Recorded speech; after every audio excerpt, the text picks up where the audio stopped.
নমস্কার বন্ধুরা, আপনারা সবাই দেখছেন সরকারি সংবাদ ইউটিউব চ্যানেল। বন্ধুরা, কিছুক্ষণ আগেই উড়িষ্যায় ঘটল ভয়ঙ্কর যাত্রী বোঝাই ট্রেন দুর্ঘটনা। বেরহামপুর স্টেশনের কাছে ডিব্রুগড় থেকে কন্যাকুমারীগামী বিবেক এক্সপ্রেসে হঠাৎ আগুন লেগে যায়। দুর্ঘটনায় ট্রেনের যাত্রীদের মধ্যে আতঙ্কের সৃষ্টি হলে চেন টেনে ট্রেন থামিয়ে দেয়, আর সঙ্গে সঙ্গে তারা এদিক ওদিক ছুটতে শুরু করে। কোথায় ও কিভাবে ঘটলো এই ভয়ঙ্কর দুর্ঘটনা, আসুন বিস্তারিত আলোচনা করবো এই ভিডিওতে।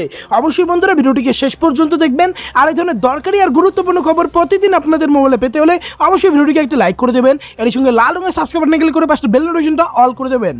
বন্ধুরা, সংবাদ সূত্রের খবর অনুযায়ী ডিব্রুগড় থেকে যাত্রী নিয়ে কন্যাকুমারীর দিকে যাচ্ছিল বিবেক এক্সপ্রেস। উড়িষ্যার বেরহামপুর স্টেশনের কাছে পৌঁছতেই কয়েকজন যাত্রী ট্রেনের নিচে থাকা কালো ধোঁয়া বেরোতে দেখে দুর্ঘটনায় ট্রেনে যাত্রীদের মধ্যে একটা আতঙ্ক ছড়িয়ে পড়ে, যার ফলে তারা চেন টেনে ট্রেনকে থামিয়ে হুড়োহুড়ি করে এদিক ওদিক ছুটতে শুরু করেন। খবর পাওয়া মাত্রই ঘটনাস্থলে ছুটে আসে রেলের উচ্চপদস্থ ইঞ্জিনিয়াররা।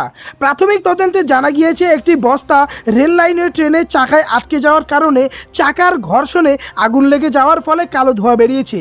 ইতিমধ্যেই রেলকর্মীদের নিয়ে ট্রেনের চাকা থেকে বস্তা সরানো হয়েছে। রেলের তরফে দুর্ঘটনার কারণ খতিয়ে দেখতে রেল লাইনের পাশাপাশি ট্রেনের কোনো যান্ত্রিক ত্রুটি ছিল কিনা তাও খতিয়ে দেখা হচ্ছে। ভয়ঙ্কর এই রেল দুর্ঘটনায় কোনো ক্ষয়ক্ষতি বা হতাহতের খবর এখনও না পাওয়া গেলেও এই দুর্ঘটনাকে কেন্দ্র করে যাত্রীদের মধ্যে রীতিমতো চাঞ্চল্যকর পরিস্থিতির সৃষ্টি হয়েছে। এখনকার মতো খবর এ পর্যন্তই।